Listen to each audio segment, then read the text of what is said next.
Zachim, Daf Samechet Amud Bet, bonjour à vous tous. Écoutez, aujourd'hui, alors on est encore toujours dans le Korban Pessah, hein, vraiment. On est submergé par la halachot du Korban Pessah. Mais on va faire une petite parenthèse qui nous touche aujourd'hui même, avant la venue du Mashiach. Eh bien, donc on va apprendre la halachot de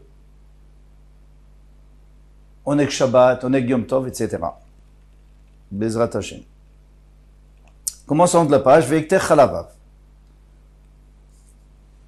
Donc les graisses interdites, on doit les brûler. On peut le faire pendant Shabbat, qui est Erev Pessah. Mais normalement, on aurait pu le faire la nuit. C'est-à-dire, Motzei Shabbat. Alors pourquoi on fait à Shabbat? Shabbat, on fait que les choses obligatoires. Par exemple, la Shrita, ça on est obligé. Et pourquoi apporter les graisses sur le Mizbeach pendant Shabbat? On va nous expliquer. Amarabi Shimon. Baore kama chaviva mitzvah b'sha'ata. Comment elle est chère aux yeux d'Hachem une mitzvah en son temps. Or, puisque c'est maintenant que la mitzvah se présente, il faut la faire tout de suite. La mitzvah de brûler les graisses. Car voici que si vous voulez, le fait de consumer sur le misbeach les graisses, les membres, ou bdarim. Bdarim, c'est la graisse la fine graisse qui est entre les intestins. Ksherim kolalayla, en vérité, on pouvait le faire toute la nuit. Soit pour le Korban Tamid, soit pour le Korban Pessah. Pourquoi? Parce qu'il y a écrit Aola al-Mogda kolalayla. Et la même chose pour les Moussafim, Korban Moussaf. On n'attend pas la nuit. On le fait tout de suite. Point. Arkavato ve'avato. Maintenant, quelqu'un qui doit apporter son korban en dehors du troum. Donc, pendant Shabbat, il doit l'apporter au Beth Amikdash pour faire le Korban Pessah, Shabbat après-midi. Qu'est-ce qu'on a dit? Alors, c'est une marloquette. Après Tanakama, on n'a pas le droit. La même chose pour enlever sa verrue. Après Tanakama, on n'a pas le droit. Même s'il faut, c'est nécessaire pour qu'il soit cachère, tant pis, il fallait le faire hier. Tout ce que tu pouvais faire hier, tu n'as pas le droit de le faire aujourd'hui, sauf Rabbi Eliezer. Rabbi Eliezer lui dit, ça c'est son principe qu'on a déjà vu dans la Mishnah, on va le revoir encore plusieurs fois aujourd'hui. C'est tout ce qui nous permet de Hersher Mitzvah, de faire la Mitzvah, eh bien tant pis, on l'a pas fait hier, on peut le faire aujourd'hui. Ou tant mieux peut-être. Mais on a une Mishnah qui dit exactement le contraire. Chotrim yavelet bamikdash. Dans un Beth Amikdash, au Beth Amikdash, on a le droit de couper la verrue, d'enlever la verrue. Avalo bamdina. Mais pas en dehors du Beth Amikdash. Donc ça va à l'encontre de cette Mishnah qui nous dit qu'on a le droit qu'on n'a pas le droit de le faire. Vim bekeli kan vekanaso. Et si c'est avec un keli, avec un couteau, alors là, c'est sûr que tout le monde interdit. Donc, qu'est-ce qu'on permet? C'est de faire avec la main, parce que c'est un chinouille. Et puisque c'est un chinouille, puisque c'est un changement, donc c'est pas un issur de la Torah, c'est un issur de Rabbanan. Donc, ça, on a permis.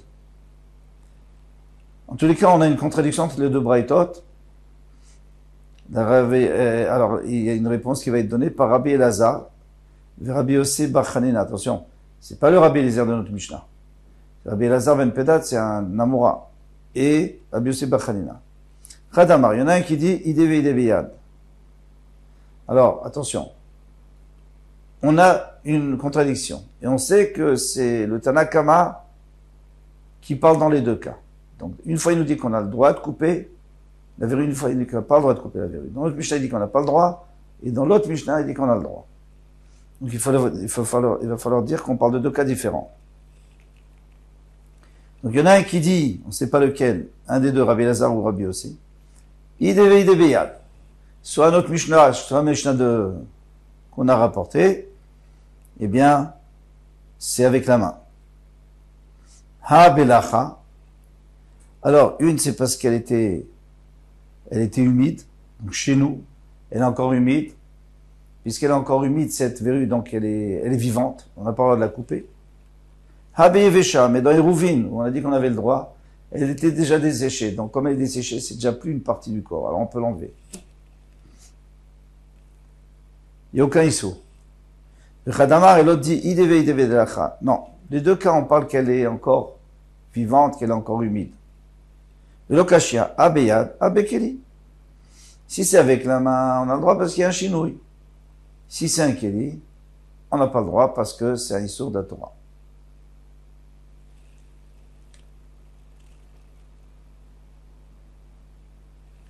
Très bien. Maintenant, la Gemara va demander, elle va dire, bon, très bien, alors il y a deux réponses. Ou alors tu dis que c'est toujours avec la main, jamais avec un couteau.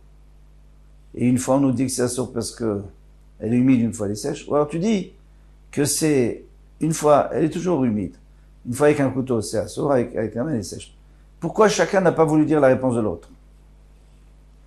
D'après celui qui dit que la Mishnah qui a permis c'est avec la main et qui a interdit avec un keli, pourquoi il n'a pas dit que les deux c'est avec la main? Le Kacher se fait une question, abelacha, abeyevesha. Dans la Mishnah où c'est interdit, c'est parce qu'elle est humide. Et la Mishnah qu'on a permis, c'est parce qu'elle est sèche. Amarlach, il va te dire, yevesha, mifrar pricha. Il dit, si tu me dis qu'elle est sèche, alors pas peine de faire une Mishnah pour ça. Si elle est sèche, elle se décompose d'elle-même, elle va tomber de tes façons, donc toi tu n'as rien fait. Donc il n'y a pas besoin de te dire que c'est moutard, c'est sûr que c'est moutard. On demande à Marie mais celui qui a dit que dans tous les cas on parlait que c'était avec la main, qui voulait l'enlever le vélo caché, il n'y a pas de question, abelacha beyevesha. Celui qui a interdit, c'est parce qu'elle était humide, et celui qui a permis, c'est parce qu'elle était sèche. Pourquoi il n'a pas dit la svara de l'autre, que les deux elles parlaient qu'elles étaient humides, vélo caché abeyad verbekeli. Une Mishnah qui permet c'est avec la main, ce qui est interdit, c'est avec le Keli. Alors il va te dire, Keli, si tu me parles de Keli Aktane Atam, on a déjà enseigné là-bas dans les Rouvines, Imbe Keli, quand avec un assaut. Si c'est avec un Keli, c'est sûr que c'est assaut. C'est pas peine de le dire maintenant, tu nous apprends rien.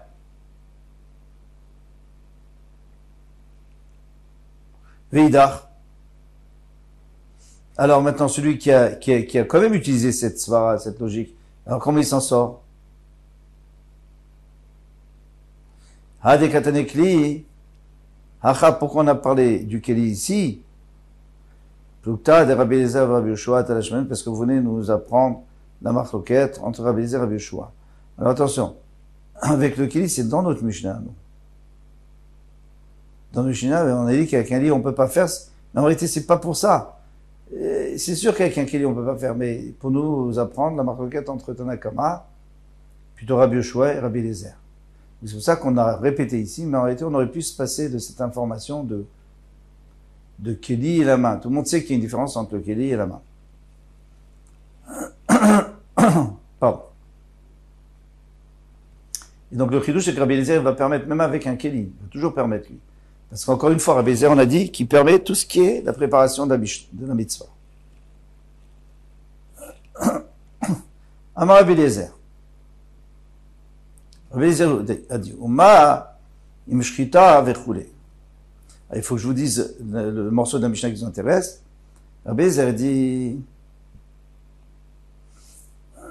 Uma imshchita, si déjà la shrita, qui est un travail de la Torah, ça repousse le Shabbat, n'est-ce pas? La shrita de tous les korbanot de Shabbat, et en l'occurrence celle de Pessah. Alors, Elushem, Rak Mishum Shvut, Kalva Chomer.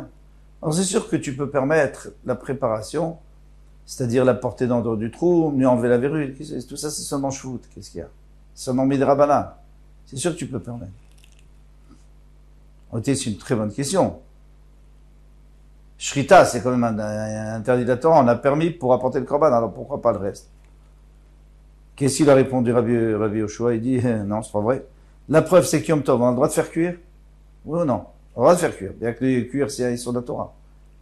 Et pourtant, on a le droit de le faire. Pourquoi on a le droit de le faire? Parce que la Torah a permis ce qu'on a besoin. Ochel Nefesh, elle nous a permis. Mais pourtant, elle nous a interdit d'apporter la nourriture dans dehors du trou. Qui est que pas de la Torah, les Khamim nous ont interdit. Pourquoi? Parce que tu pouvais le faire hier. Alors tu peux pas comparer. Bien sûr que la Shrita du Grand Pessah, on est obligé de la faire aujourd'hui. Mais de l'apporter, tu aurais pu le faire hier, tu n'as pas fait, c'est ton problème. Maintenant, Rabbi Eliezer, il continue, il lui dit, t'es en train de comparer deux choses qui sont incomparables. Toi, tu veux apporter une preuve de la nourriture au Chel Nefesh, que Yom Tov, on a le droit de faire à manger. Mais ça, c'est Réchout. C'est permis. C'est pas une mitzvah. Est-ce que le Korban Pessah, c'est une mitzvah? Alors, on ne mélange pas.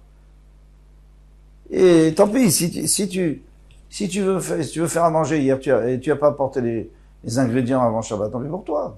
Je peux rien faire. Pardon, avant Yom Tov. Tant pis pour toi. Il fallait les apporter dans dehors du troum. Tu vas pas maintenant aller les chercher. Mais pour le Korban Pessah, c'est autre chose, c'est une mitzvah. Donc tu as le droit de transgresser pour faire une mitzvah. Parce que moi, mon principe Rabbi Eliezer, c'est que tout ce qui est la préparation de la mitzvah, c'est moutard, comme dans Brit Mila aussi. Préparer le couteau et tout ça.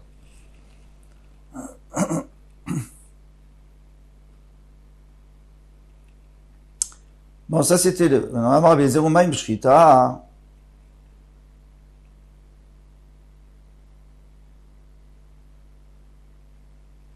Donc, voilà, etc. Rabbi Yoshua l'État, mais alors maintenant, il y a un problème.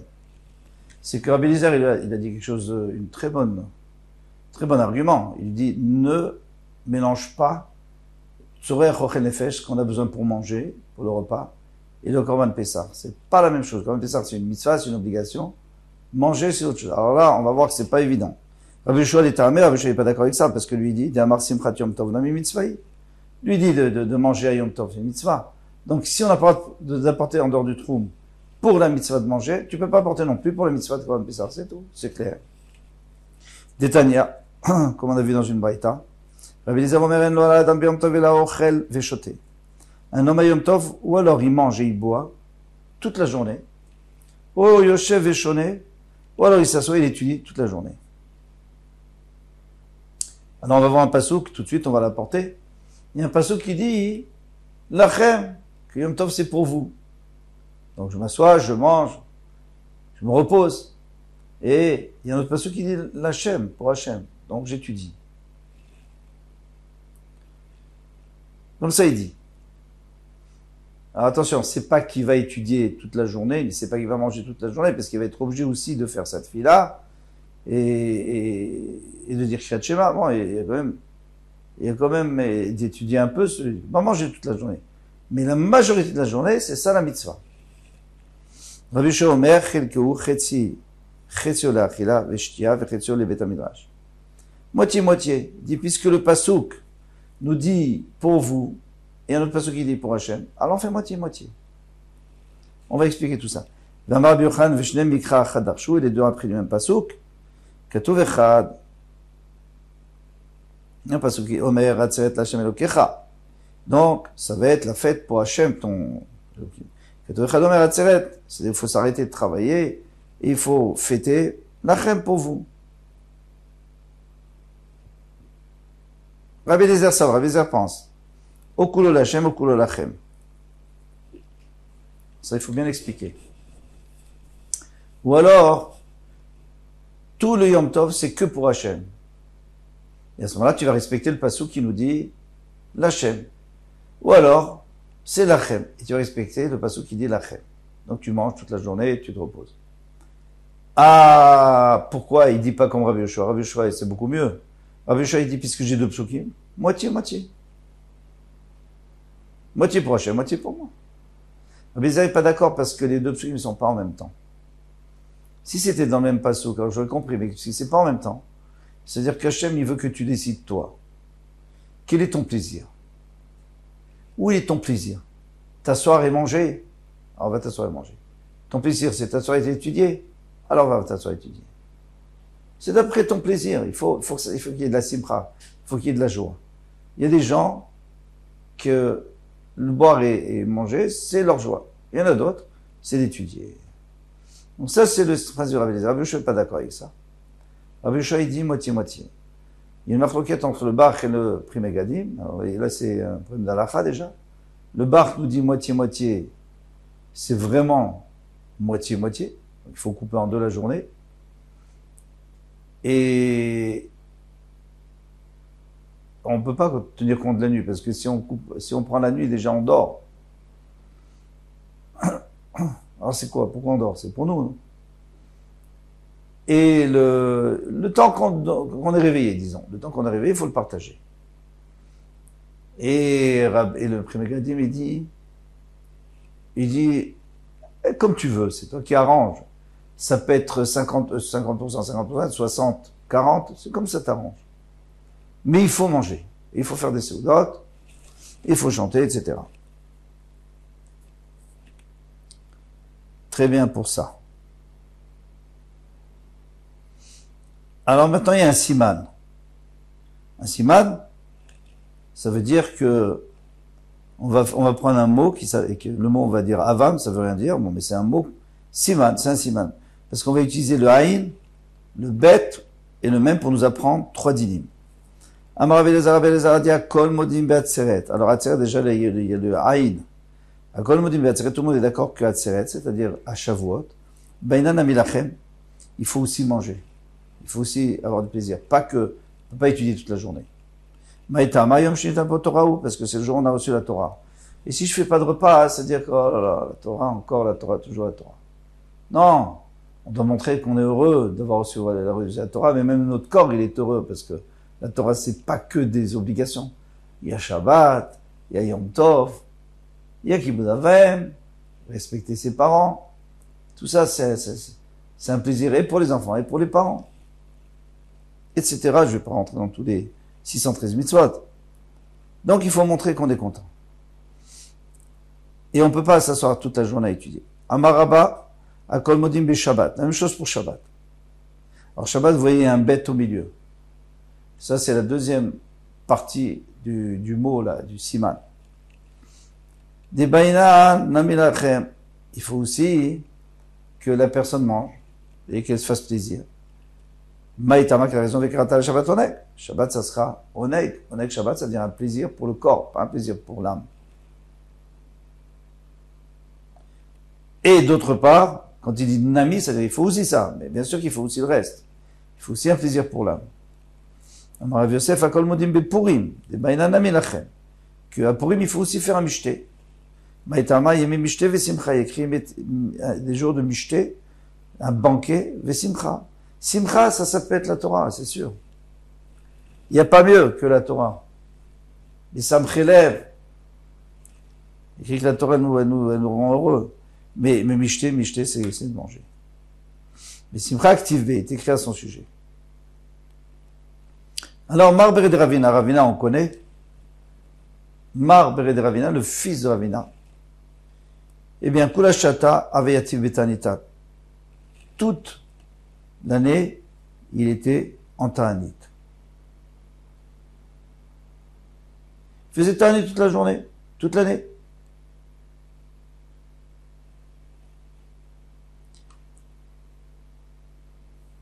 Levar Merzarata, sauf Shavuot, comme on a vu, ou Puria et Purim, et Umale Yoma de Kippouré, et Erev Yom Kippour.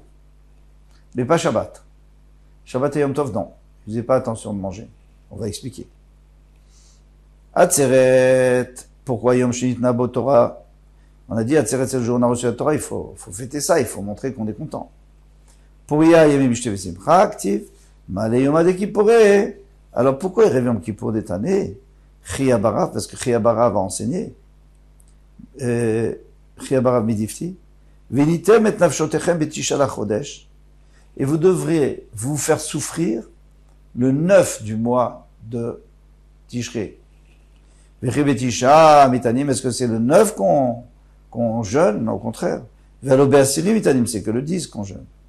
Alors là, c'est pour te dire que là, ochel veshote betisha bo. Tout celui qui mange et qui boit le 9, et rêve, qui pour mal à la vakatouf, qui l'umitanesh tishi ve'asiri. C'est comme si jeûnait le 9 et le 10. Alors, pourquoi? Pourquoi manger et rêve Yom Kippour? Première raison, tout le monde est d'accord que c'est pour qu'on ait des forces, pour pouvoir prier et qu'on ait la force à Yom Kippour. Même boire aussi, c'est important pour pas être desséché. Le Rabbi Yonah, il rajoute et il dit, mais c'est pour montrer qu'on est content. on fait des séoudotes pour montrer qu'on est content d'avoir une capara, parce qu'à Kippour, on ne pourra pas faire de séouda. Oui, c'est maintenant qu'on fait une séouda, c'est maintenant ou jamais. Si vous voulez, c'est la séouda du Yom Kippour. Magnifique. Magnifique réponse. Maintenant, ce qu'il faut rajouter, c'est que Hachem, il a pitié de nous. Il sait que on est inquiet. Il y a Yom Kippour qui arrive, est-ce qu'on va avoir une capara, est-ce qu'on a fait des chouva et tout. Il dit, tu sais quoi, mange, tranquillise-toi, fais-toi plaisir, et tout ce que tu manges, pour moi, c'est du jeûne. C'est pour ça qu'on a l'habitude de manger toute la journée. Réveil Yom Kippour, fais attention au brachot, si il faut refaire le bracha ou pas. Si on mange 2 fois et qu'on avait l'intention de continuer à manger, il faut faire attention. Mais en tous les cas, 3 sodotes, c'est sûr qu'on fait. Une le matin, une midi, une le soir. Et si on peut manger entre du dégoûté, c'est bien aussi. Rav Yosef Be'oma de Hatzarata. Alors Rav Yosef, maintenant on parle de Shavuot. Amar, c'est connu, cette histoire est connue. Avde li igla tilta. Faites-moi un veau. Alors il y a 2 pshatim dans Rashi. Pas ici, mais là-bas, dans un autre Rashi. Igla tilta, ça veut dire un veau qui est arrivé au tiers de sa croissance. C'est là où il est le plus tendre. Ou alors un veau qui est le 3e né de sa mère. Parce que la vache, le premier, il n'est pas tellement bon, le 3e, c'est le meilleur. Amar, et il disait, il a ayoma, s'il n'y avait pas ce jour-là, des kagarim qui causent que je suis devenu un Talmid Chacham, Kama Yosef et Kabeshuka. Combien il y aurait de Yosef dans le chouk? Lui, c'était Rav Yosef, c'était le grand Amora qui était Rosh Yeshiva. Mais s'il n'y avait pas eu Shavuot, il aurait été Yosef comme tout le monde. S'il n'y avait pas eu Kabbalat Torah. Donc il dit, faites-moi un bon, meilleur repas possible. Rav Shechet, Kol Tlatin Yomin, Madar le Talmudé. Rav Shechet, tous les 30 jours, il répétait tout ce qu'il avait appris. Toute sa Torah. Vetale Vekae Beivra de Dasha. Et donc, il se tenait sur le seuil de la porte contre la barre de sécurité. Vamar, il disait, Chadae Nafshae. Sois heureux, mon âme. Chadae Nafshae. Sois heureux, mon âme. 2 fois. Lach Krae. C'est pour toi que j'ai appris la Torah. C'est ça que j'ai étudié la Torah chez Birtav, c'est pour toi. Nar Tanaï, c'est pour toi que j'ai enseigné, que j'ai appris la Mishnah. Il dit, sois heureuse, parce que grâce à ça, tu auras l'olamazé et l'olamaba. L'olamaba, bien sûr, mais même l'olamazé, parce que celui qui étudie la Torah, eh bien, Hachem lui enlève tous les soucis, et il est heureux.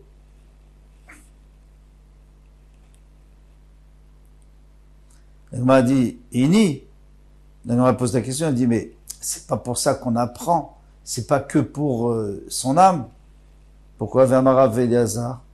Il m'allait Torah Notikaim Mushamim Varet, s'il n'y avait pas la Torah, le ciel et la terre n'auraient pas pu continuer à exister, ils tiennent sur la Torah. Shineema, comme il dit, Imlobriti, s'il n'y avait pas mon alliance, Yomam Valaïla, le jour et la nuit, c'est-à-dire si tout le monde, s'il n'y avait pas des gens qui étudient, c'est pour ça que le monde, donc le soleil tourne autour du monde, le monde est rond, le soleil tourne autour, pour qu'il y ait toujours le jour, et qu'il y ait toujours quelqu'un qui puisse étudier. Chukot Shamayim Varetz le samedi. Chukot Shamayim Varetz, donc les lois du ciel et de la terre, j'aurais pas maintenu. Et donc le monde, il se serait détruit. C'est pour ça qu'il faut qu'il y ait toujours quelqu'un qui étudie. Alors, pourquoi tu me dis que Rav Shechet, il disait à son âme, il disait c'est pour toi, mais c'est pas que pour toi, c'est pour tous les âmes du monde entier. Répond la Gemara, mais Ikara qui avait dit Shadat Adenafshe Kavi. Au début, quand quelqu'un étudie, c'est pour lui. Pas pour en profiter, mais pour faire plaisir à Hachem, mais c'est pour lui. Pour mériter le monde futur, ça aussi, c'est Hachem qui le veut. Donc c'est pour accomplir la volonté d'Hachem. Et après, en deuxième position, c'est sûr que c'est lui qui fait tenir le monde. Amar Ravashi Unema Idekama Rabbi Eliezer.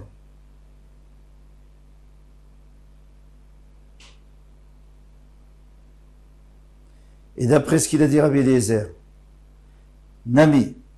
Bon, alors ça on revient à notre problème.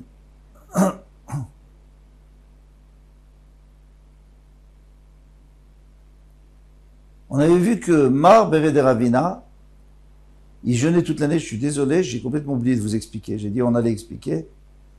Il jeûnait toute l'année. Sauf les 3 jours là qu'on a vus. Le problème c'est comment il pouvait jeûner toute l'année? Et Shabbat et Yom Tov, non? Il n'a rien mis. Alors il y a un Tosfot qui dit que c'était des jeûnes spéciaux pour des mauvais rêves, etc. Il y a Rabbeinu David qui donne un pshat pashut très simple et très joli. C'est qu'il aimait tellement étudier que quand il s'asseyait après la tfila, il s'asseyait pour étudier, eh bien il se levait pas jusqu'au soir. Il mangeait tous les soirs, bien entendu. On ne peut pas jeûner toute la vie, c'est pas possible. Donc tous les soirs il mangeait. Et vendredi soir aussi il mangeait. Mais Shabbat, dans la journée, il avait tellement de plaisir de l'étude qu'il ne se levait pas. Et il se réveillait Motzi Shabbat, il se réveillait entre guillemets, il s'arrêtait d'étudier Motzi Shabbat et il mangeait le soir. Mais il y avait 3 jours où il était obligé de faire attention, parce que c'est des jours où c'est extrêmement important, c'était Shavuot, Purim, Mitzvah et Erev Yom Kippour. Voilà, je crois qu'on peut s'arrêter là. Kol Touf, à demain, Bezrat Hashem.